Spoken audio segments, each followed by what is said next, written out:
Hello, and welcome to CQC Connect, the podcast from the Care Quality Commission. My name is David Gwyther, and I'm a Communications and Engagement Manager here at the CQC. Today, we are going to be talking about a long-standing concern in the primary care sector, and that is that GP practices managed and/or led by people from a Black, Asian, or ethnic minority background are more likely to receive lower ratings from the CQC and may disproportionately face more challenges in meeting their legal or commissioning requirements due to factors outside of their control. The CQC has started a project to investigate this concern. To discuss this topic, I am joined by Dr. Ayisha Ashmore, National Medical Director's Clinical Fellow here at the CQC, and Joint Project Lead on the CQC's Inequalities Project.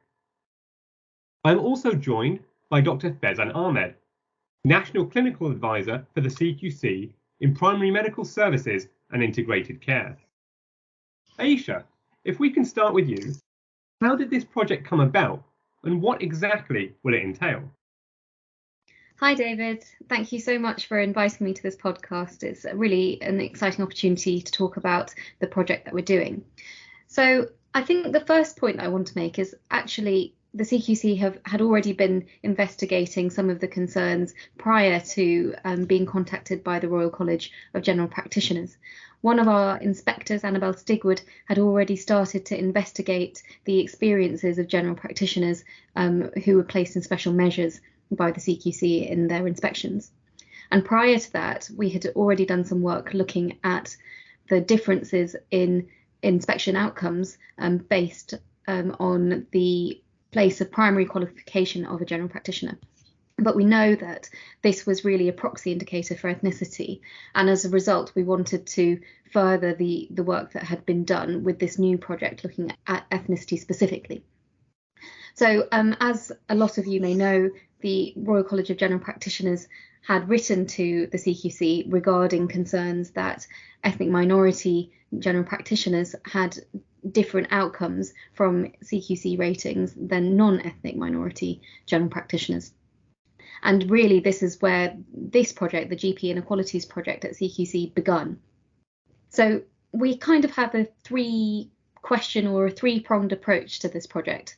So first of all, we really want to understand whether there actually is a difference in the ratings between the two different ethnic minority and non-ethnic minority groups.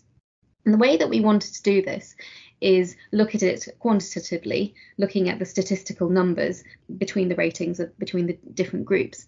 And what we wanted to do is work collaboratively with the GMC to match their ethnicity data that they hold for all doctors in the UK with our CQC rating data. And we've worked really closely with them to try and get this data. And luckily in July, we did manage to get hold of this ethnicity data. But since then, things have progressed and this project has really progressed at pace. And unfortunately, at this point, we're unable to use the ethnicity data that they've been able to share with us in any modelling that we were planning on doing at this stage. But that's not to say that this won't be able to be possible in the future. So that was the first part. The second part was really about understanding perceptions, because even if there was or was not a statistical difference in outcomes, there is a perceived difference in outcomes, and that's why this concern was raised.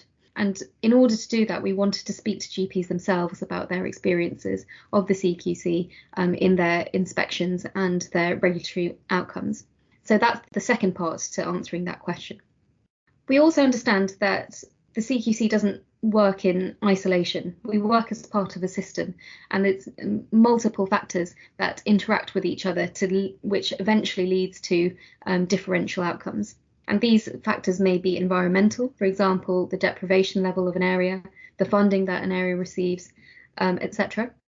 Factors within the GP practice itself. For example, if a GP practice is single-handed, which means that they're run by one GP partner by themselves, whether they're a training practice, whether they have different list sizes, different patient to GP ratios, etc. And lastly, the CQC itself. So what are our policies? What are our methods? And does that lead to different outcomes between the different ethnic groups? And actually, how do we handle our complaints and factual accuracy checks? And are there themes that arise between the different ethnic groups? And these are the kind of things that we wanted to investigate. A part of that is also looking at our own internal diversity data to see whether the CQC inspectors and our teams, are they representative of the GP practices and the populations that they serve. The last part of our project is really about looking forwards and looking at improvement. We want to know what support is available for GP practices that may be struggling and what support is there to navigate these processes, which can sometimes be a little bit tricky to get through. So what we want to do is understand what support is available, and actually, is that support adequate, and is there anywhere else that GPs would like support from?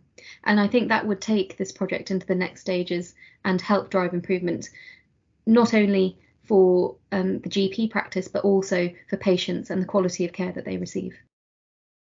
Thank you, Ayisha. Faizan, if we can come to you next.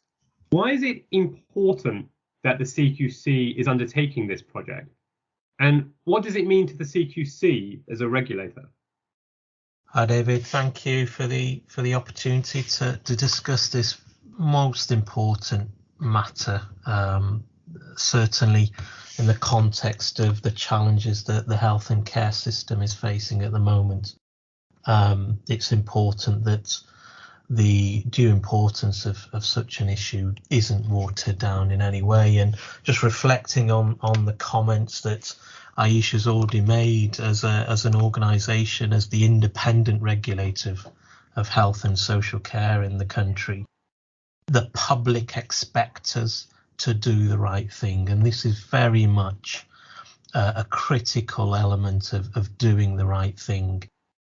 Our public expects to have confidence in the independent voice that we provide, and that independent voice can only be firmed up if the people, the organisations and the services that we're regulating have that same confidence in us as individuals, in our processes, and within that fairness and compassion in everything that we do. And just taking that word compassion, I think too often we use that as a bit of a soundbite in terms of values of an organisation, but genuinely that's where we are as a committed group of people. And I can say that from our executive team right through to our inspection teams, we are absolutely committed to getting this right. It's important, and as Ayisha so rightly says, that we can't do this alone. It's very much a systemic issue, and I've often reflected that the adverse outcomes of these inspections are very much an end point of multi-layer, multiple system failings. And so the ownership of the wider work in relation to this must sit as a collaborative effort. And Ayisha's mentioned some of the stakeholders that we have already engaged as part of this work. But it's important for us to recognise that this isn't purely a primary medical services issue. It affects our social care system and our hospital system as much, if not more, across the piece. And so taking that baton on, I can firmly say that our inspectorate leads have already engaged with key stakeholders, and those stakeholders critical in this state of flux that the health and care system finds itself in, being NHS England Improvement and associated bodies across the general practice sector. But what's important is not to forget our social care colleagues, particularly the local authorities. And it's important that the whole out of hospital system is geared towards tackling this together and in a meaningful way that will make an impact ultimately, not just for the providers, but the patient experience and the service user experience. Thank you, Faizan. Ayisha, what are the outcomes that the CQC hopes to achieve through this piece of work? And what stakeholders and people with lived experience is it involving? So I think it's quite important to state that this is very much an initial piece of work, and it's very exploratory in nature at the moment. The reason that we're doing it is to get a better understanding of these concerns and a better understanding of what factors may influence some of the things that we've heard in order to drive improvement in the future. We know that it's a very sensitive area, and we've tried to facilitate safe feedback and promote transparent discussions between GPs and ourselves. And one of the ways that we've done this is that our GP survey is anonymous. Another way is that we've asked an independent company to perform the online community, which is another way of doing focus groups, so that there's a level of independence so people feel safe to discuss their concerns and tell us truthfully what they're experiencing. And I think that's one of the outcomes that we want. We want to have honest conversations with GPs about the experiences that they've had. So the second part of the question is really about who we've engaged with. And we've tried really hard to engage with as many GPs and stakeholders and representative groups along the way, because, as I said, we want to have honest discussions. So the ways that we've done that is that we've developed an external advisory group. And this is a group made up of volunteers from representative groups of GPs. And what they do is that they meet with us once a month, and we're able to discuss with them our plans for the project, the methods that we're using, the topics that we're discussing, and they are able to quality check what we're doing and challenge us if needs be. And we are able to then adapt our processes to match their expectations, to ensure that we're meeting our objectives and make sure that we're accountable essentially to the sector. Secondly, we have a stakeholder group, which is now a subgroup of the Primary Care Quality Board, and this contains some of our larger organisations and arm's length bodies, as Faizan has mentioned. So we have representation from organisations such as the General Medical Council, the Nursing and Midwifery Council, Health Education England, the Royal College of General Practitioners, the British Medical Association, etc. And what we're trying to achieve within that group is collaboration. We know that, as Faizan has said, that this is a systemic issue and that the CQC outcome is really a symptom of the problem. And by the time we get to the CQC outcome, there have been a number of factors that could have been addressed a lot earlier in the journey for a practice before the CQC gets involved. And actually, what we want to do is progress priorities so that the system works together to ensure that problems are addressed earlier on in the GP practice's journey in regulation and working within a system. And we want to progress these priorities through collaborative efforts with this subgroup of the Primary Care Quality Board. We also have consulted with external experts, so people who have lived experiences, but also are academics within the area who have been able to advise us on this project, and again to ensure that we have adequate challenge, that we've considered different factors, different influences, and that we've taken a holistic approach to our project. And lastly, we want to include every general practitioner within this country. And what we've done to be able to enable that is we've developed our own engagement platform, which in plain terms is just a website where people, as well as general practitioners, can keep up to date with our project, and we update it with what we've achieved, what our next steps are, any blogs, and this podcast should be available on it as well. So that's really how we're keeping people involved and what our aims and objectives are. At the end of this project, what does the CQC hope to get out of it? And how do you think it will change how the CQC operates as a regulator? And Faizan, feel free to come in on that question as well. I think that's a very hard question, David, because it's very difficult to know in advance of receiving results what we're going to find. I think what we would like to do is to have an open dialogue and to facilitate honest conversations between general practitioners and the CQC, first and foremost. Number two, we'd like to be able to use the information that we've gathered during this project to be able to inform the way that we regulate in the future, and to be able to take into consideration other elements within the system which may affect GPs.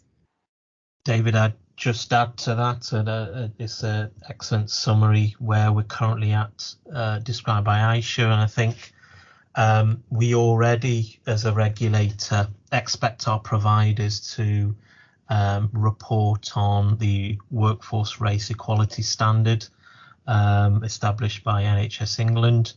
But increasingly, as the health and care system moves towards an integrated model of provision, we will be looking for ways where any elements of institutional, structural, or indeed interpersonal discriminatory behaviour, there will be pathways where patients, service users, our staff across the health and care system will be able to raise issues, and listeners will be aware that the Care Quality Commission hosts the Freedom to Speak Up initiative. We've held the Health Watch remit for a number of years. And this really is about making speaking up and raising concerns absolutely everybody's business, and be able to frame that and provide that safe space. The natural home for that safe space needs to be with us as the CQC.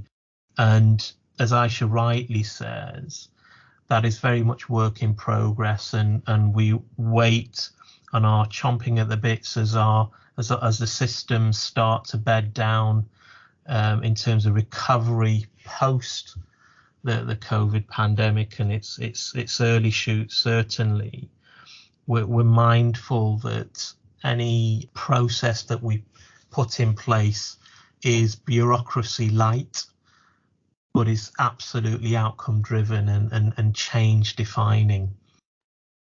Will this project form part of a greater focus by the CQC on tackling inequality? And you've mentioned just there about how you feel that the CQC is well placed to be in a position to bring about change. I was wondering if you could say a bit more about that. Really, really fascinating space, David. We talk about health inequalities, don't we? And we talk about inequalities in the broadest sense. But what's really refreshing about our new strategy is that we're talking about equality, that the beginning point should absolutely be that any service, any provision that we are scrutinising through our inspection processes, it has to be through the equality lens. What difference is that service making, and the innovation that happens in local pockets that we just don't hear about and it's not recognised? Everybody in this country should be entitled to a standard of health and care that, whether they access it in Manchester or whether they access it in Devon, should be exactly the same. It should absolutely be individual focused, where that person, that service user, that patient genuinely feels that they're getting the very best that this country can provide in relation to health and care. As we go through this particular work stream relating to perceived and potentially apparent differences in outcomes for our providers being led by people of Black, Asian, minority ethnic heritage, it's absolutely vital that the outcomes that Ayisha refers to is a genuine product of co-design with the very people that have got a concern. Thank you, Faizan. Ayisha, what are the next steps for this project? And is there a way that other organisations and providers and many stakeholders that we've mentioned before can take part? So at the moment, the project is tying up. We've just completed all of our field work, which means that we've completed the kind of data gathering phase. However, this project, as I said earlier, is a very initial project and it's about understanding. But the findings from this will influence a lot of the work that is done within the system, I hope, for a longer period of time. And I think that the crux of this is the collaborative working. And in order for that to progress, what we need is for the organisations within the system to work together as part of the subgroup of the Primary Care Quality Board to progress the priorities that have been discussed within that group, to make sure that the findings from this are taken forward and are acted upon in a way that can be delivered in outcomes to GP practices which are led by minority ethnic doctors. Do you know when the project might be ready to give initial findings?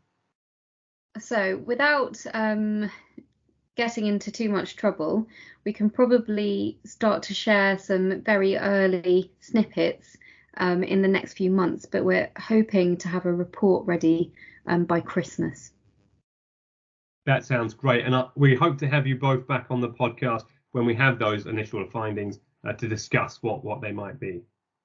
Well, that's all the time that we have for today. I would like to thank my guests, Dr. Ayisha Ashmore and Dr. Faizan Ahmed. You can keep up to date with the project at cqc.citizenlab.co. Just follow the link in the podcast description. Until next time, thank you for listening.